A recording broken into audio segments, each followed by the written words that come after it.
When he realized that none of the potential risks he could calculate had taken place, every single one of them became a reason for gratitude for him, one after another. Because he thinks he already deserves them, and despite deserving them, he believes God has enslaved him. He always maintains his debt to Allah, so when it's evening, as narrated from the Messenger of Allah, "O Allah, what a blessing it is! O Allah, whatever blessings I have in the morning, whatever blessing I ended the day with today, it is from you, Faminka." I did not have these, but in a secular perspective, she knows herself every time she achieves success. We're already taking care of our health, eating well, being cautious, doing sports, so if we're not healthy, who will be? When he succeeds, he always attributes it to himself as much as he has succeeded. Do not be fooled. When he is scared, he suddenly becomes a coward, and his confidence is zero at that moment, as if everything is going to happen to him. He is like that when taking precautions, but Allah Azza and Jalla knows it as his own success. He knows it as a result of the precautions he has taken. A believer never perceives the misfortunes he has taken precautions against as an outcome or a result.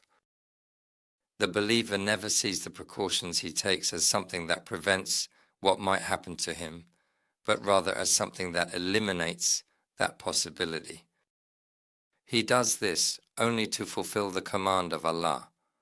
"O Lord, I am taking these precautions because you have commanded it, but I know that if you were to bring calamity upon me, there are so many ways that I cannot even imagine in your knowledge. The armies of the heavens and the earth are under your command. You possess the power to poison my existence when you toy with any variable from the equations in my life, particularly the parameters in those equations that govern my reality. If you didn't do it, it's because of your mercy." The servant attributed this to Almighty God's mercy and goodness towards him. That is accurate. As a result, he commended, "O Allah, whatever blessing I have experienced this evening, it originates from you and is exclusively yours. I desire to express gratitude to you, acknowledging your magnificence and grandeur in accordance with your immense power and greatness.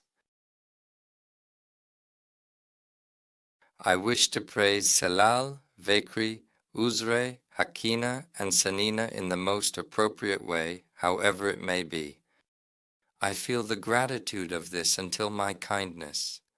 Otherwise, I might not be here right now. I could be in the hospital. I could be in prison. I could be in other troubled places where I have lost my loved ones, lost my belongings.